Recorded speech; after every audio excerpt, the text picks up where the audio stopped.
it's a critical game. And I think the loser of this game Sunday night is really going to have a hard time Monday morning, because both programs are expected to be contenders, and a loss here is going to be devastating. I think probably more for Lincoln Riley, who I think people are chattering about. I mean, I think we all know Brian Kelly getting to the championship game and winning 10 games last year is not under that type of scrutiny, but you're the LSU coach. And as he told me, and as he's told everyone, it's not about winning double digits. It's about playing for national championships. I was going to say, can he afford another 10-win season in Baton Rouge? It seems like even though they've dropped their openers to Florida State, they've still managed 10 wins after that. Can he afford another season like the past two?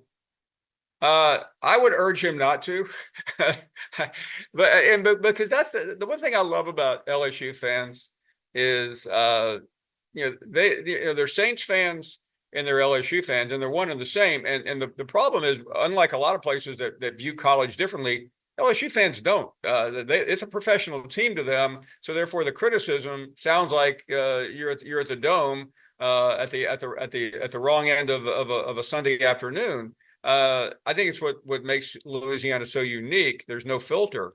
And I think everybody appreciates Brian Kelly. I think another thing that makes this game so interesting is these two guys were, left within a day of each other. Notre Dame, when Brian went from Notre Dame to LSU and Lincoln went to SC. And it was always scuttlebutt that maybe LSU looked at Lincoln Riley as well. And I think Kelly has so far had the upper hand in that little sideshow. I think he's a much better coach than Lincoln Riley, but you lose to him, hard to make that claim.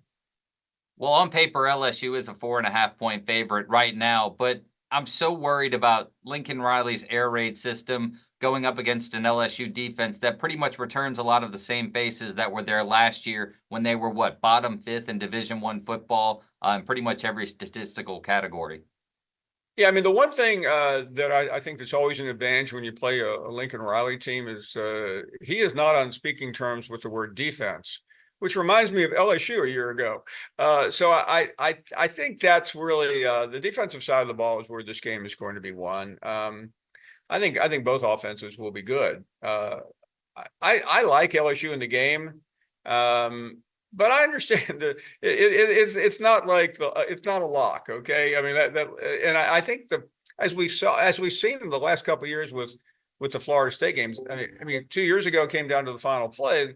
Last year, I mean, like what was going on here? But I don't think, I mean, that LSU team was a mess defensively. I've never understood the reasoning and the rationale behind the Harold Perkins experiment. I mean, they did a good job of wasting their best defensive player.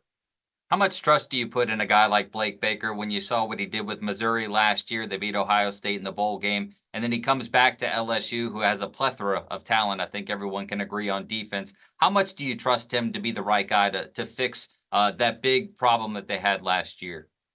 I think it's a really brilliant move. I trust him a lot. And that's one thing where I do side with Brian Kelly with almost any other coach, a couple of exceptions. But I mean, I think he's a really smart coach. His experience is vast, and making the right personnel decision is critical. And I think he tried to mask the deficiencies on that side of the ball last year in his own coaching room, and it didn't work. What do you like about a guy like Garrett Nussmeier, who's been patient? He's waited his turn, kind of blew up in their bowl win over Wisconsin, and now it looks like he's the guy moving forward.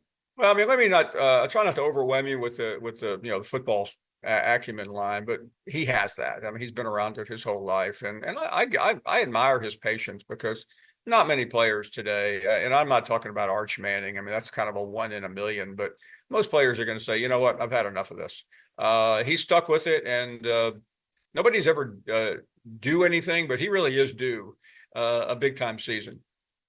So talk to me big picture. I know LSU was picked 5th in the preseason poll. Is that sort of where you see them finishing big picture, or do you maybe see them improving upon that ranking, or maybe even not even reaching 5th? Yeah, I mean, I think they could.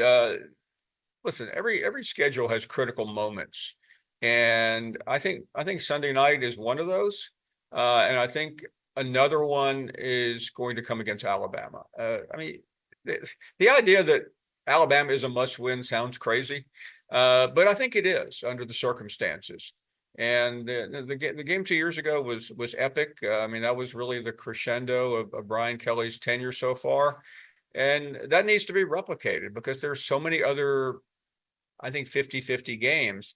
A few on the road that you don't think are difficult, but they could be. So I mean, I think you have to get that win early on, and then you have to start turning a few things around. And I think the Alabama game is really the critical one.